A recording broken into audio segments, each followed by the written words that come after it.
Welcome, fight fans, to my channel. This is Johnny, and today we're going to be going over the statistics that nobody talks about when mentioning the fight that occurred between Tszyu and Sebastian Fundora.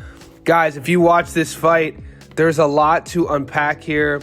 I do my best on my channel to not speak much about conjecture. Basically, I don't like giving you guys my opinion on things, what I feel should happen. Statistics or stats, they don't lie. They can be broken up into compartmentalization however you think one side should have fared. And sometimes what the statistics say isn't always what the judges say. But this fight has a lot to unpack, not just the statistics. We know about the buildup. We know about Keith Thurman. We know about Seb Fundora and his size and his stature.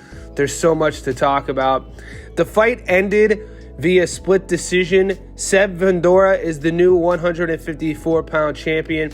On the judges' scorecards, they gave it to Fundora by 1 point. Today, we're going to break down the punch stats, the total punches thrown, the total punches landed, the jabs and the power punches and the percentages. The jabs tell an interesting story, but we can't talk about the fight unless we bring up that cut. It was a brutal slugfest. Some people were writing about that it was Tim's blood that was on Seb.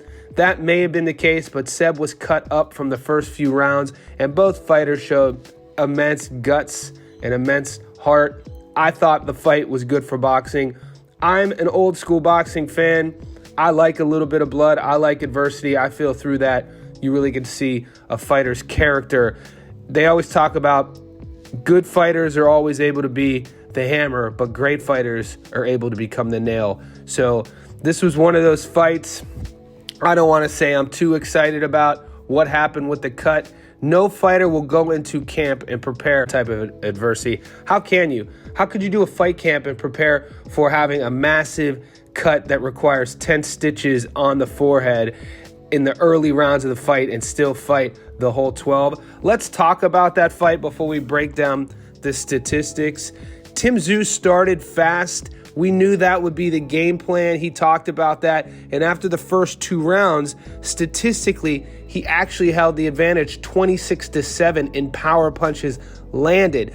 And we were thinking that this was going to be the storyline and narrative of the fight. However, at the end of round 2, as Tszyu was coming forward, the top of his head collided with Fundora's elbow and opened up a brutal cut on Tszyu's head that bled profusely throughout the remainder of the fight and changed the complexion of the fight. I was getting messages all night about Tszyu's corner man and cut man. The last thing I'm going to do is talk trash about somebody's corner. But I've been told by certain friends of mine who were fighters that the corner could have done more or necessarily used different elements of the fight kit to help stop that cut.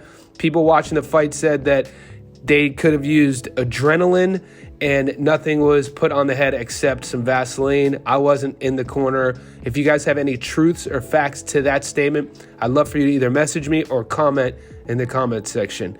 In the third round, Seb Fundora, who was also bleeding profusely from his nose due to Tszyu's punches, landed 13 power punches to Tszyu 6.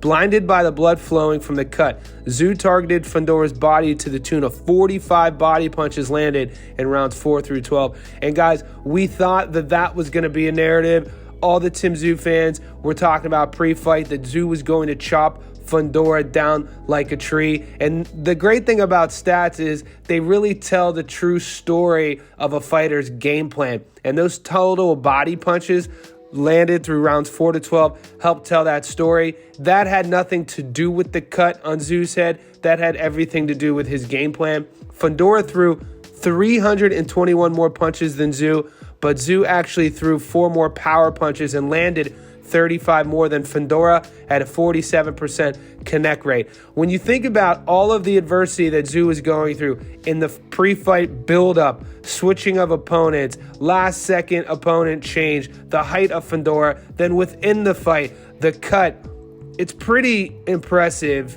even if you're not a Tszyu fan, you have to give him a round of applause how he handled everything before the fight, during the fight, and after the fight. And I think that's why, even though this is a loss for Tszyu, his star will continue to grow internationally. The frequency of Fundora's jab, however, landed 93 to Tszyu's 39, seems to be what swung two of the judges' scorecards in Seb's way. But guys, once again, that was a statistic and a game plan that we thought going into the fight Seb would have to do to beat Tim. And I must say, this was a smarter Seb Fundora fighting. This was a kid who stuck to his game plan. This was a kid who avoided the brawl at all costs, and he fought from the outside. And I was impressed with Fundora. Sometimes we can forget that these are both young men. Tim's 29, Seb's only in his mid-20s, growing into that body. And I was happy to see both guys give it their all. Let's break down those statistics right now. We're going to go over total punches landed, jabs landed, and power punches, and we'll get an overall statistical breakdown. When we look at the total punches landed, Fundora throws 721 to Tim Tszyu's 400. But when I think about scoring a fight, you have to think about accuracy. Seb only lands 194 to 27% rate. Tszyu lands 175 at a 44% rate. So Seb throws almost 350 more punches than Tszyu, but only lands 19 more. That tells you that Tszyu wasn't wasting many punches, and Seb was doing his best to get Tszyu off of him. From the power side of things, and this was, if Tim was going to win this fight, this was going to be his column of margin.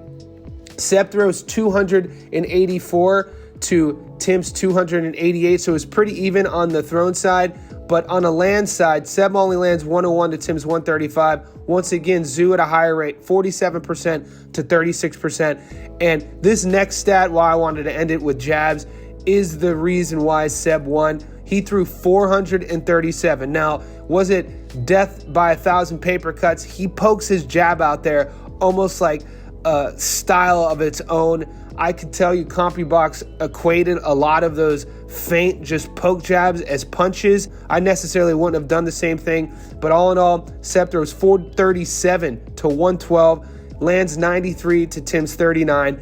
And the funny thing was, even though Seb lands 60 more jabs than Tim, he only landed at a 21% rate. Tim at a 35% rate, but that was the game plan. Let me throw more jabs. Let me outland Tim. Let me cut him up, obviously not with the elbow, and let me show the judges that I did more damage, because statistics tell one story, damage tells another story, and the game plan was wise from Fundora. He worked it to perfection. Some people say that elbow should have been a penalty.